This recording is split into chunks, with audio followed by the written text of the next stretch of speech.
7 o'clock, meeting of Planning Commission will come to order. We'll have a roll call, please. David Dahl? Yes. Margot Morin? Yes. Britton Sanders? Here. Greg Sutton? Here. John Scott Walker? Colin White? Here. Justin Lerman? All right, I believe we have some minutes from the August 24th meeting, some amended minutes. Mr. Sanders had provided some input, and those changes have been incorporated. Any questions or discussion? Motion approved. Second. All in favor? Aye. Aye. Aye. Any correspondence, Ms. Harlan? No correspondence. All right, the floor is yours. Excuse I me. believe you had a couple of items. Yes, I wanted to ensure that I reminded you about the ethics policy sent to you by the city attorney. I've been asked that you sign off that you've received it and reviewed it, and I think you guys all just did that before the meeting, so thank you, I appreciate that. The other item, I've been asked to remind you to please refrain from cell phone use during the meeting, to talk to each other or staff or applicants or anyone in the audience. Obviously, if you have an emergency and you need to check your phone, that's one thing. But refrain from communications during the meeting about the meeting to each other and anyone else. And that was it from my announcements. All right, thank you, Ms. Harlan. I don't see any old business, so new business, PC 17-20. All right, PC 17-20, we switch over here to our PowerPoint, is a PC 17-20 is a conditional use application. Owner is Land Adamo with Allo Management LLC, 317 North Roscoe Boulevard, Ponte Vedra Beach, Florida, 32082. Applicant is Kimberly Knox, 391 First Avenue North. Excuse me, I'm trying to, give me 1 second here. I think there's some sound coming. Address again is 391 First Avenue North, which is a classic auto repair. And the request is for conditional use approval for the transfer of approval of an existing motor vehicle dealer and automotive repair establishment located in a commercial limited C1 zoning district pursuant to section 34, 342 D2 and D6 of the Jacksonville Beach Land Development Code. The subject property is located on the northeast corner of 1st Avenue North and 4th Street North and has existed as a vehicle repair and sales establishment since 1987. The original applicant received approval as a special exception in 1987 for vehicle repairs. In 2007, a different applicant received conditional use approval for retail motorcycle sales and service and scooter rentals. In 2010, a new applicant applied for conditional use approval for retail auto sales of electric cars and auto repair. The request was approved with the conditions that the auto repair be limited to air conditioning and that no more than 3 cars for retail sale be on display in the front of the building at any given time. The 2010 approval was limited to 1 year. The same applicant, which was Cool Cars, requested and received approval again in 2011, limited to 1 year, and 2012, also limited to 1 year. In 2012, a new condition was added that no vehicles under repair can be stored in the right-of-way adjacent to the property. The 2012 application was also limited to 1 year, and in 2013, the applicant reapplied and received approval with the same 3 conditions as before, with no condition to reapply. The business ownership and name are now changing, and it will be Classic Auto Repair. And the applicant was advised by staff that since conditional use approvals are non-transferable, that they would need to reapply under the new business name. The applicant has advised that business operations will remain the same under the new name. Adjacent uses include St. Paul's Catholic Church to the west, multiple family and commercial to the north, commercial and multifamily to the east, and an auto repair garage to the south across 1st Avenue North. There has been 1 code complaint against the property since 2013, and the case was quickly closed. Staff feels that the existing conditions on the property remain reasonable, and continued use of the property for an auto retail sales and repair business should not change the impact on adjacent properties. Thank you, Ms. Ireland. Just very briefly, for those here in attendance, the manner in which we conduct these applications is that staff will read the application into the record, as Ms. Ireland has just done. We will ask the applicant to come forward if they are present, stating their name and address, being sworn in, adding any additional information that they would like to that staff has not offered, and fielding any questions from the commissioners. At that point, I don't have any speaker cards this evening, but at that point, if anyone wished to speak in favor or in opposition to the application, they'll be invited to do so. Public portion of the meeting will then be closed, and then discussion will strictly be between the applicant, staff, and the commissioners. So with that, if the applicant's present, please step forward, state your name and address. Actually, I'm Lori Knox. I'm representing my daughter, Kimberly Knox. We're talking about classic cars, right? If you would raise your right hand. Do you swear or affirm that the testimony you're about to give in this matter is the truth, the whole truth, and nothing but the truth, so help you God? I do. If you could state your name and address for the record, and you'll need to speak loudly. Here she is. Okay. Hi, I'm August. Okay. Are you going to be speaking? I would like to. Okay, then if you come up here, I will swear you in. Do you swear or affirm that the testimony you are about to give in this matter is the truth, the whole truth, and nothing but the truth, so help you God? Yes.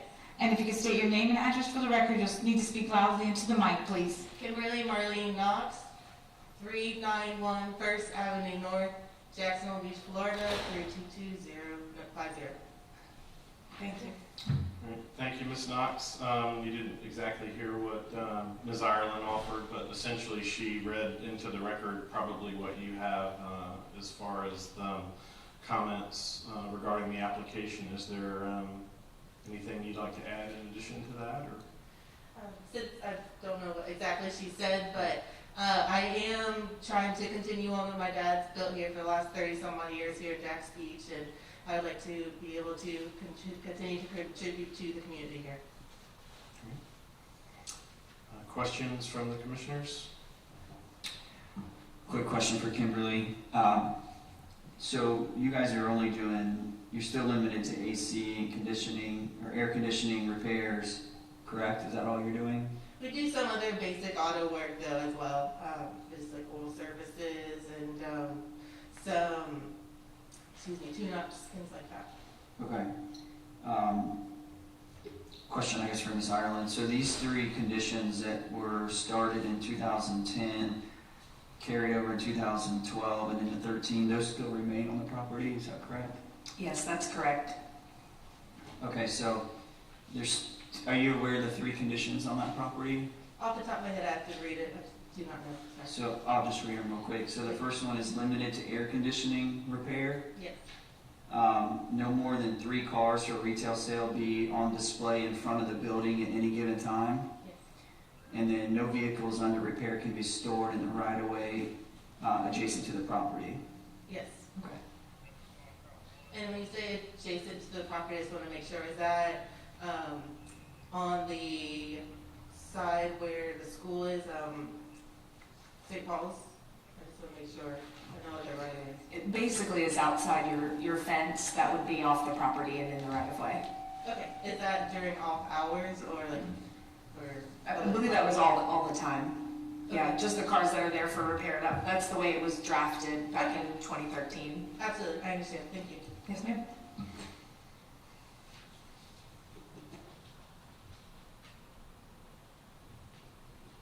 I guess, why would they make a rule about, I guess, the items that they can repair?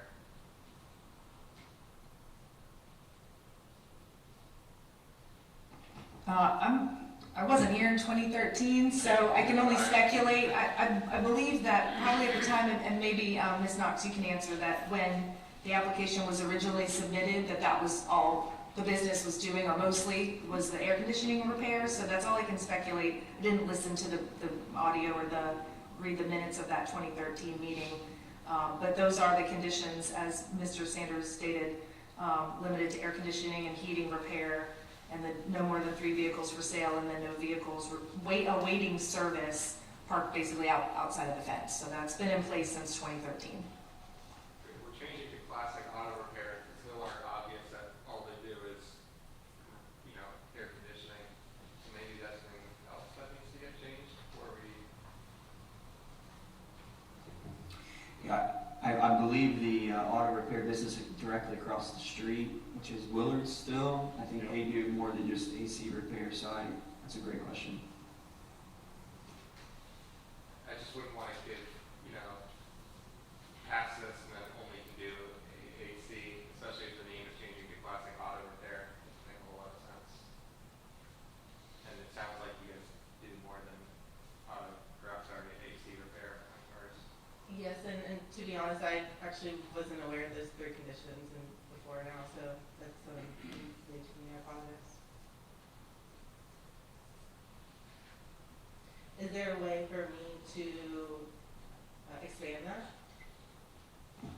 Through the chair, this is a whole new application for you guys, so if you feel that these conditions are appropriate or need to be pulled back or expanded, that is at your discretion.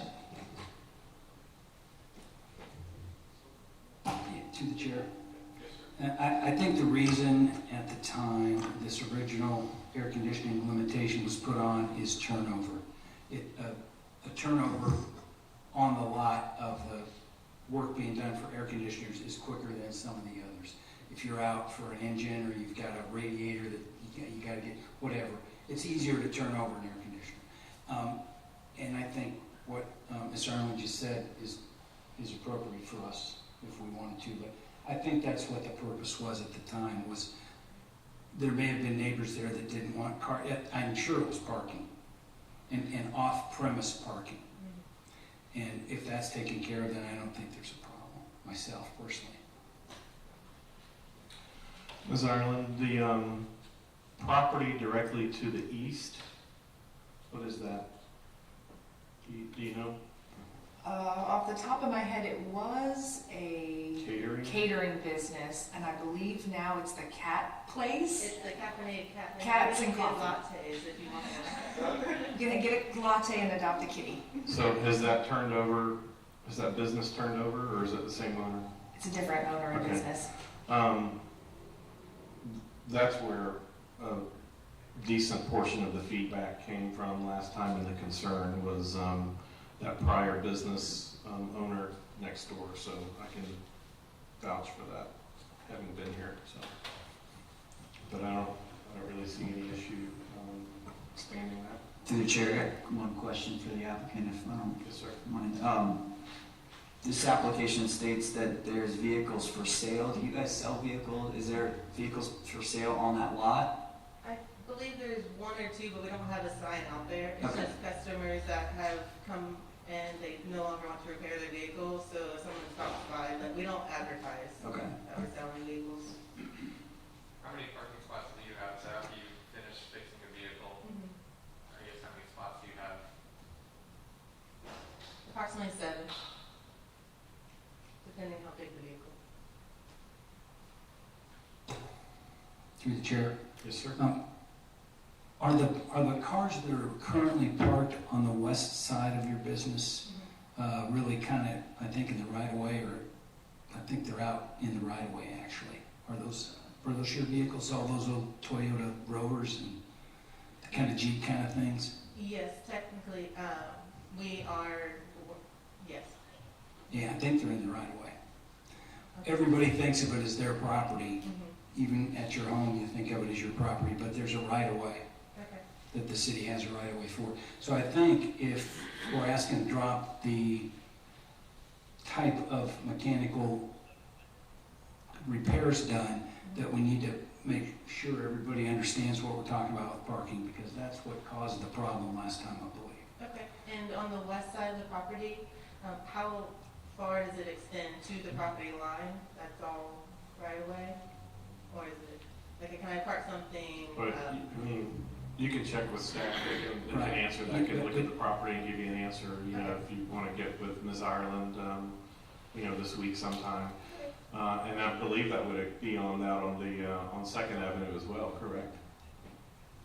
Sure.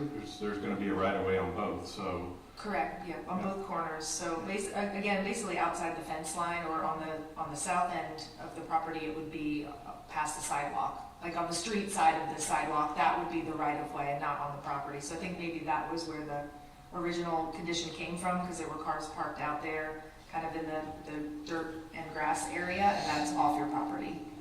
I understand now, thank you so much. And I think that was spilling over into that property to the east, yeah. So I think, from what I've heard, I think that would be a good modification to that condition.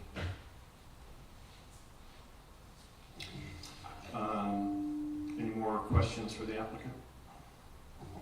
I just want to clarify, so that the right-of-way, I personally don't care that customers park in the right-of-way and, for a short amount of time. I don't control the right-of-way, of course, and I think the business a la carte or the new cat place definitely uses their right-of-way in front of the business. So my biggest thing is overnight cars staying in the right-of-way and using it as an extended lot. That's the biggest heartburn that I have on this.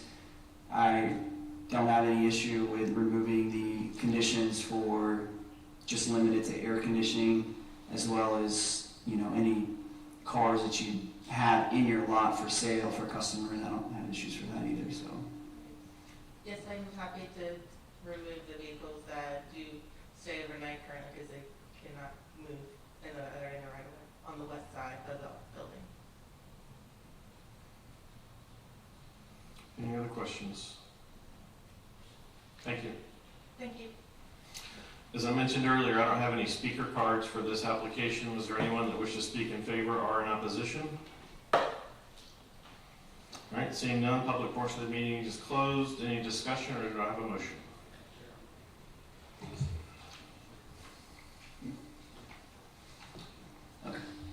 I'd like to make a motion to approve this conditional approval, removing the 2010 conditions for limited to air conditioning, the other condition to limit cars for sale on the property, and I would like for there to be a condition that they must adhere to the parking regulations in the city for right-of-way parking.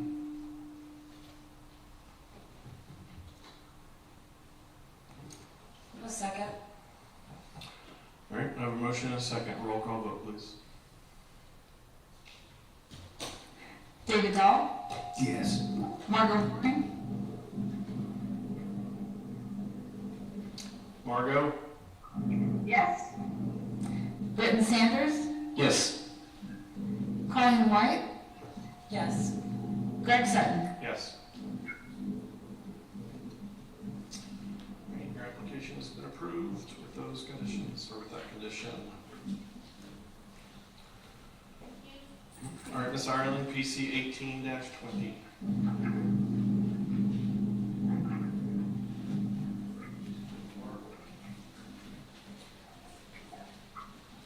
Thank you. Hey, Margot, Yes. could you put your, it might help if you put your, we're getting some feedback, if you could stay on mute.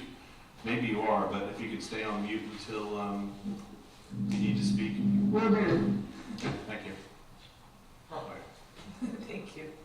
And I'm Thank you. trying to share my screen with her. Hopefully she can see it. Trying a new thing. Okay, PC 18-20 is another conditional use application. Property owner is Mr. Troy B. Hobbs, 334 2nd Avenue North, Jacksonville Beach, Florida, 32250. Applicant is the same, and the property location is 334 2nd Avenue North. The request is for conditional use approval for an existing 2-unit, multiple family use property located in a commercial limited C1 zoning district to allow for a substantial improvement pursuant to section 342D15 of the Jacksonville Beach Land Development Code. The subject property is located at the southeast corner of 2nd Avenue North and 4th Street North and contains a 2-unit apartment building that was constructed in 1937. The property, located in a commercial zoning district, has had a variety of business uses in the past. The property owner now wishes to complete a substantial renovation of the building to return it to multifamily use. He was advised by staff that conditional use approval for the multifamily and a commercial zoning district would be required. Adjacent uses include St. Paul's Catholic Church to the west, office to the east, retail and a fraternal lodge to the north, and commercial to the south. A substantial renovation of the existing multifamily building should not negatively impact adjacent properties. Thank you, Ms. Ireland. If the applicant's present, please step forward, state your name and address, raise your right hand. Sir, do you swear or affirm that the testimony you're about to give in this matter is the truth, the whole truth, and nothing but the truth, so help you God? Yes, ma'am. If you could state your name and address for the record, and I'll need you to speak loudly, please. Troy Hobbs, 334 2nd Avenue North, Jacksonville Beach, Florida, 32250. Thank you, Mr. Hobbs. Is there anything additional that you'd like to add to what Ms. Ireland has offered? Not that I can think of. The property is zoned commercial residential. As she mentioned, it's been used for both. Probably for the last 10 years, it's been residential. So, according to staff, I mean, Is zoned commercial, not commercial residential. it's a CR1, is it not? Mhm. Okay. That's a Commercial limited C1. I mean, residential is a conditional use that can be approved there. Oh, It's not a, otherwise we wouldn't be having this discussion. if okay. it was- They didn't explain that to me, but all right. Okay, any questions for the applicant? What do you plan on doing? It's a duplex, two-story. Before I bought the building, there was a one-story addition attached, but put on the back of the property. I used to use that as an office when I had a business, and I had the rest of the building rented out commercially. So 4 months ago, we had a fire, did some damage in that back section, and a couple walls on the inside of the first and second floor. So at this point, I'm in the process of trying to renovate the existing structure, and where the one-story section is, it's a flat roof. I want to add, staying within the footprint, I want to add a second floor and a third floor above that to make more space.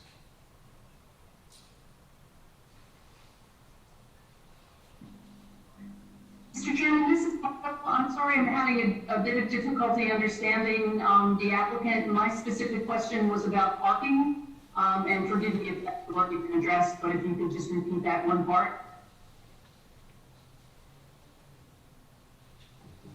Yeah, I think she just had a question on parking. Is there parking spaces in the property? At the moment, there's one paved parking spot. There's also a shed on the property that probably has the same stuff that's been in it since 1996. So the plan is to remove the shed. There's parking in the back, so the addition shouldn't impact parking. Most of the parking is in the back. There's a backyard and on the side and where that one driveway spot is, so it shouldn't impact parking. Last question for the applicant.